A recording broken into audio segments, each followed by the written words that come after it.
Indian football ഇതിഹാസം IM വിജയന്റെ പേരിൽ തൃശൂർ ലാലൂരിൽ കായിക സമുച്ചയം ഒരുങ്ങി. 50 കോടി രൂപ ചെലവിട്ടാണ് കായിക സമുച്ചയം നിർമ്മിച്ചത്.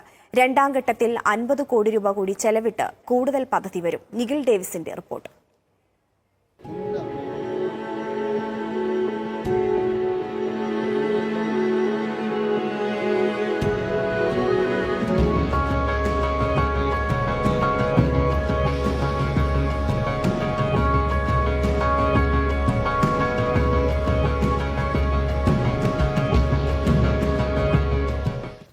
ഒരു കാലത്ത് തൃശ്ശൂരിൻ്റെ കുപ്പത്തൊട്ടിയായിരുന്നു ലാലൂർ. ഒട്ടേറെ സമരങ്ങൾക്ക് വേദിയായ ഇടം.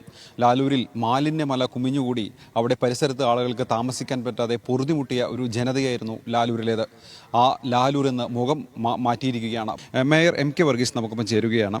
ആദ്യഘട്ടത്തിൽ എന്തൊക്കെ സൗകര്യങ്ങളാണ് ഇവിടെയുള്ളത്? നമ്മളിപ്പോൾ ഇത് ഏഷ്യയിൽ തന്നെ ഏറ്റവും വലിയ ഒരു സ്പോർട്സ് കോംപ്ലക്സാണ്. 5000 പേർക്ക് ഇരിക്കാവുന്ന ഒരു ഇൻഡോർ സ്റ്റേഡിയം, ഒപ്പം തന്നെ കായിക താരങ്ങൾക്ക് താമസിക്കാനുള്ള സൗകര്യം, സ്വിമ്മിംഗ് പൂൾ, അതുപോലെ തന്നെ ഇവിടെ കളിക്കാനുള്ള ഒരു ഫുട്ബോൾ ഗ്രൗണ്ട്, ഒപ്പം തന്നെ നമുക്ക് ഈ ഇൻഡോർ സ്റ്റേഡിയത്തിനകത്ത് ടെന്നീസ് കളിക്കാൻ, അതുപോലെ തന്നെ ബാസ്ക്കറ്റ്ബോൾ കളിക്കാം. ഇതിനോട് കൂടെ ചേർന്ന് തന്നെയാണ് തൊട്ടപ്പുറത്ത് ഇതുപോലെ തന്നെ ബാസ്ക്കറ്റ്ബോൾ ഗ്രൗണ്ടും നമ്മൾ തയ്യാറാക്കിയിട്ടുണ്ട്. ശ്രീ IM വിജയൻ്റെ പേരിലാണ് ഈ ഒരു കായിക സമുച്ചയം.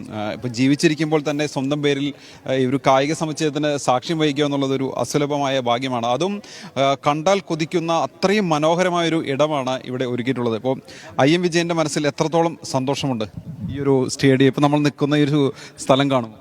പിന്നെ ഭയങ്കര സന്തോഷമുണ്ട്. കാരണം ഇങ്ങനെ ഒരു സ്റ്റേഡിയം വരാമെന്ന് പറഞ്ഞു കഴിഞ്ഞാൽ ഒരു സ്പോർട്സ്മാനെ സംബന്ധിച്ച് ജീവിച്ചിരിക്കുന്ന ഒരാളുടെ പേരിൽ വരാമെന്ന് പറഞ്ഞാൽ വലിയൊരു സന്തോഷമുള്ള ഒരു അഭിമാനമാണ്. അതൊക്കെ സ്ഥലത്തിനുണ്ടായ ഒരു മാറ്റം നമുക്ക് ശരിക്കും ഒരു സ്വപ്നത്തിൽ പോലെ നമുക്ക് ഇതുപോലെ ഇത്രയും കാണാൻ കഴിയില്ല. കുപ്പയിലെ മാണിക്യം എന്നാണ് എന്നെ പറയില്ലേ, അത് MK ജോസഫ് സാറ് പറഞ്ഞിട്ടുള്ളതാണ്. മനോരമൻ്റെ പേപ്പറിലേക്ക് വന്നിട്ടില്ല. അപ്പം കുപ്പയിലെ ഒരു സ്റ്റേഡിയം തന്നെയാണ് ഈ സ്റ്റേഡിയം, IM വിജയൻ്റെ പേരിലുള്ള ഈ സ്റ്റേഡിയം. അപ്പോൾ രണ്ടും ഭയങ്കര കോമ്പിനേഷനാണ്.